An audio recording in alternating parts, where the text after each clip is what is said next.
First, the most important would be to refer the actual impeachment complaint to plenary for us to act on it and do all of the things that I mentioned earlier. And the president was saying we're delaying it.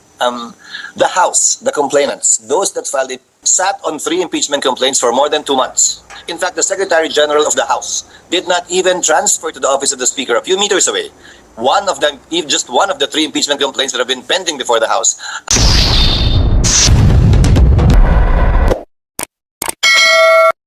Magandang hapon po sa ating lahat. Muli po tayong magbabalik para magbahaging muli ng video dito sa ating channel. Itong topic na naman ito, walang iba. Ito ay tungkol pa rin sa impeachment trial na gagawin ng Senado. Pakinggan natin itong pagpapahayag ni Senate President Chis Escudero. Bakit ko iibahin ang pagtrato dito sa impeachment complaint na ito? Hindi ito espesyal, hindi ito kakaiba. Ang tingin dapat namin dito, ordinaryong impeachment complaint lamang laban sa isang impeachable officer. Pare-pareho lamang silang impeachable officer sa pananaw namin. Walang dahilan para mag-iba kami ng pagtrato dito. Baka mapagbintangan pa kami o maakusahan na iniiba ito dahil espesyal ito, dahil mas dinidiinan at minamadali namin ito. There is no succession in terms of rank. So, the President is number 1, the Vice President is number 2, the Senate President is number 3, the Speaker is number 4. Hindi papalit ang Senate President sa Vice President kapag ka na-impeach, natanggal, nag-resign, naging incapacitated. Hindi rin papalit ang Speaker sa Senate President dahil hindi naman siya miyembro ng Senado. Ang palitan lang, ang succession applies only to the Vice President becoming President and vice versa. I will treat this impeachment complaint of VP Sara like any other impeachment complaint. There's nothing special about it. Agreed that this is the first time we're impeaching a Vice President, but there's nothing special about it, and it should not be treated specially and differently compared to other impeachment complaints. That is where I believe fairness begins. That is where I believe being equitable should begin. Narinig natin yung paliwanag ni Senate President Chis Escudero kung saan ay talagang hindi sila nagmamadali o hindi nila tinatratong napaka-importante ng impeachment trial na kanilang gagawin. May isa pa rito tayong video na papanoorin o papakinggan natin. Ito naman yung sinabi ni VP Sara Duterte. Hihilingin ng House Prosecution Panel sa Senate Impeachment Court oras na makonvene ito na ipasapina ang bank records ni Vice President Sara Duterte. Isa ito sa mga planong gawin ng House Prosecutors upang mapagtibay ang ebidensya nila laban sa pangalawang Pangulo.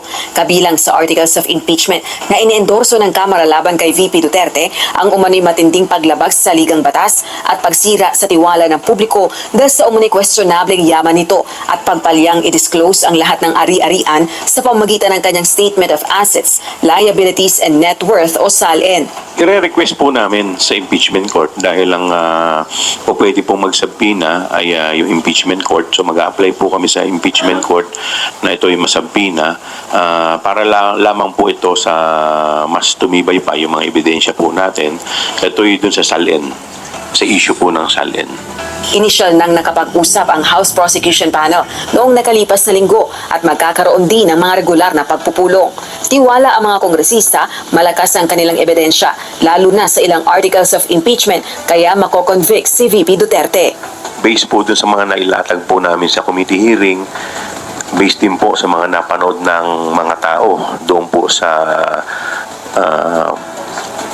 yung live video kung saan po nag-threaten po siya sa ating Pangulo, sa First Lady at saka sa Speaker of the House. Ako po naniniwala, malakas po ang ebidensya ma-convict dito po sa impeachment. For the purpose of filing an impeachment complaint, I submit that our evidence is ample. Ang aligasyon ng assassination, mariing itinanggi ni VP Duterte. I did not make an assassination threat to the President. Sila lang nagsasabi niyan. Sila lang nagsasabi may assassination. Sila nagsasabi may assassin, may gunman. Not say that. Kami po, ang paniniwala ko po, ang Senate po is a continuing body. Kaya po kahit po simulan ito sa 19th Congress, po pwede pa rin po itong ituloy sa 20th Congress. While the 20th Congress can continue the process, they don't need to go back from step 1. Ang gagawin lang ng 20th Congress is to continue from where the 19th Congress stopped. Oh, narinig natin, no? Nagsalita rito yung si Congressman Chua.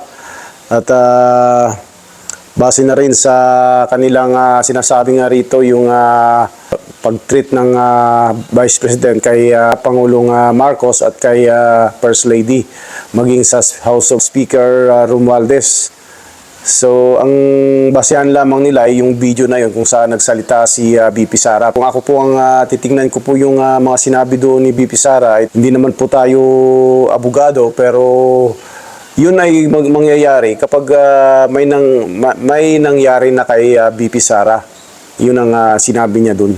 Kapag may nangyari kay BP Sara, sinabihan na daw niya yung mga taong gagawa ng ganung hakbang kung wala na siya. So, paano mangyayari yun? Kung habang wala pang nangyayari, wala pang pagkilos o paggawa ng ganung krimen, paano mo yun kakasuhan yung tao nun? Mukhang yun ang pagkakaintindi ko rin dyan.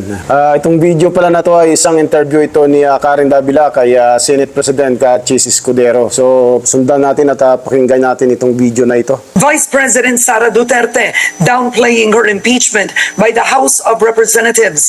Duterte claims breaking up with a partner is way more painful than getting impeached. Pinag-uusapan on how to go about it na makuha lahat ng kanilang commitment of support at makatulong din sila sa pag-iisip kung ano yung gagawin sa defense.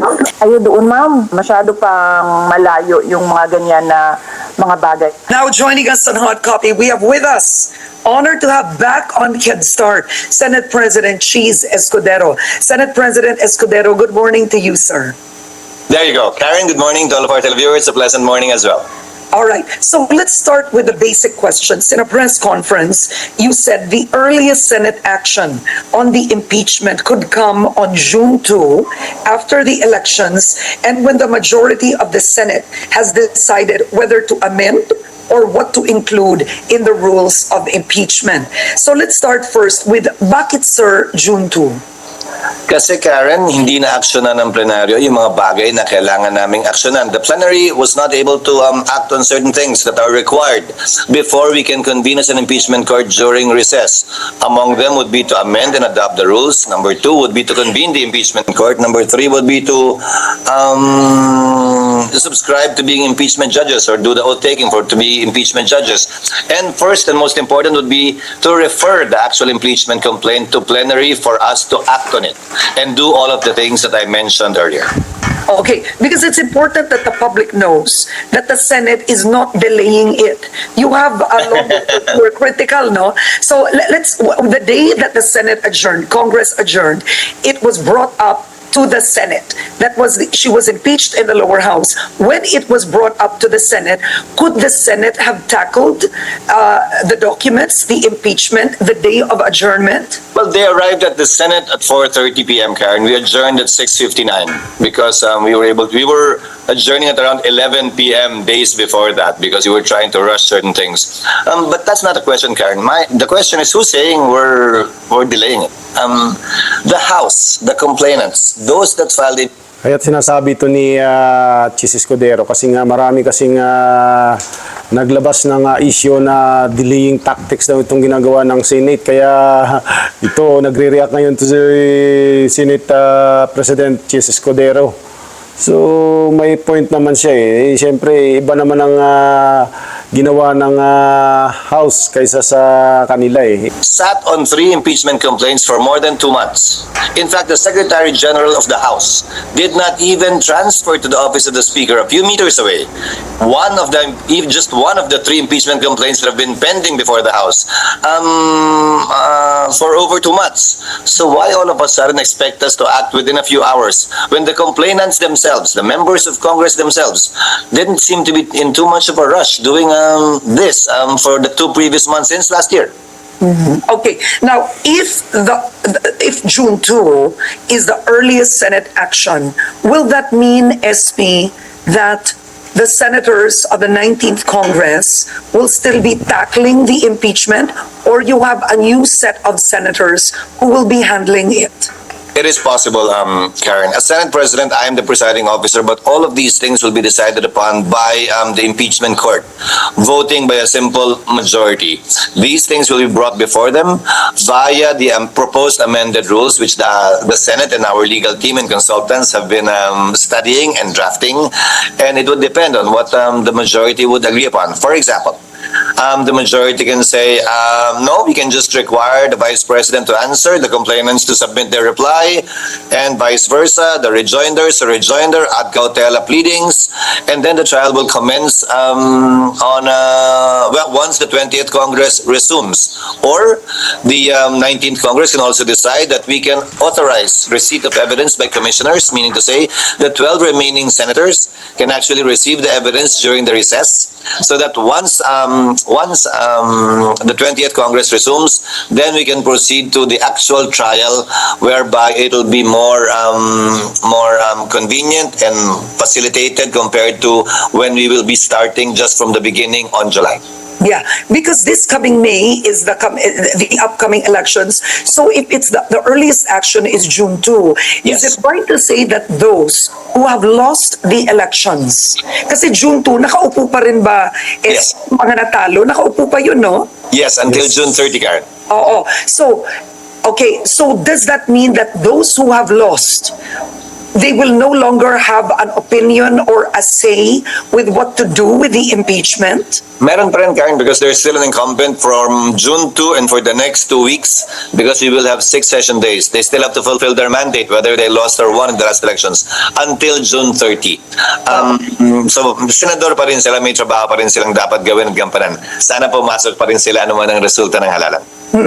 But would you want, Senate President, that with the 6 session days, the trial will start, if ever, and then it's taken over by the new set of senators? Or logically speaking, is it far better that it's taken by the 20th Congress completely?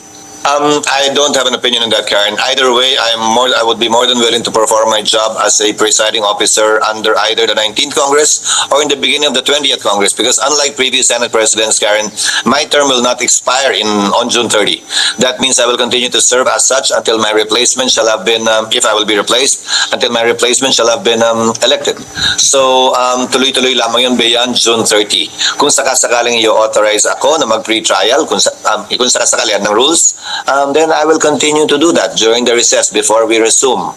Now, if you're asking which one is better, for me, Yeah. either way, it works both ways. Why is that? It doesn't so much matter because the impeachment court, Karen, is a court of record. Anything and everything we say will be recorded.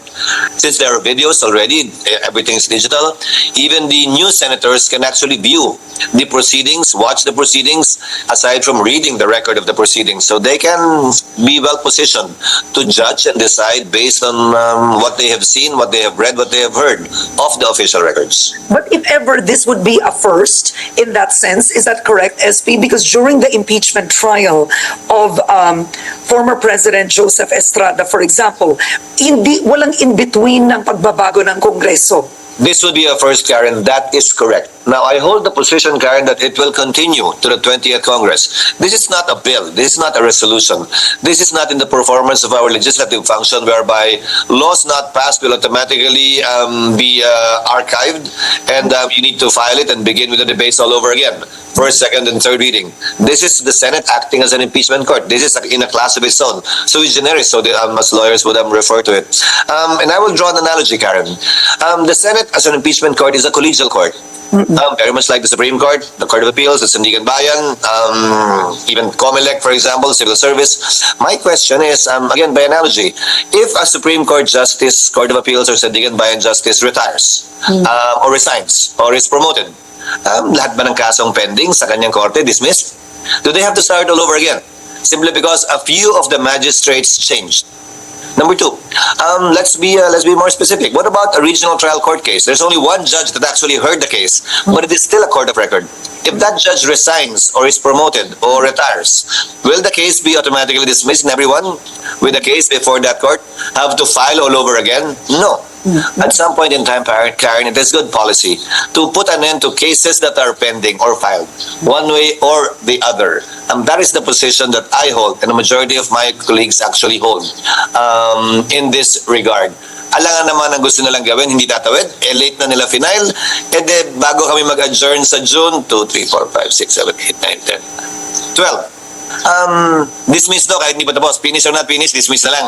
Or finish or not finish, hindi pa tapos mag-present ng trial, pagbotohan na natin. Hindi naman pwede. Hindi naman yata tama. I don't think that's good policy. Okay, that's one. And you have critics saying, why doesn't the Senate President call for a special session? Who's calling for that, Karen? Okay. And what is their position? Meaning, are they in favor of impeachment? Are they against impeachment? They are for impeachment. Oo. Exactly my point. Yeah. Then why will I listen to those who are for impeachment or against impeachment, for VP Sara or against VP Sara?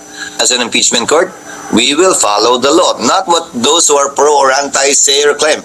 Now, I throw the question back at them. Base lang talaga sa konstitusyon ng pinaiiral. Hindi naman nila gusto yung nangyayari, pero siyempre paiiralin pa rin nila yung batas ng konstitusyon para magmukha naman na talagang sila ay naninindigan para sa kanilang mga isinasagawang impeachment na ito. So, yun. Sana nagustuhan ninyo itong ibinahagi nating video, at kung nagustuhan mo ito, paki-like at share na rin, at kung nais mong magbigay ng iyong opinion, comment o reaction, i-comment lamang sa comment section dito mismo sa video na ito. Hanggang sa muli, maraming salamat, mabuhay po kayo, and God bless po sa ating lahat.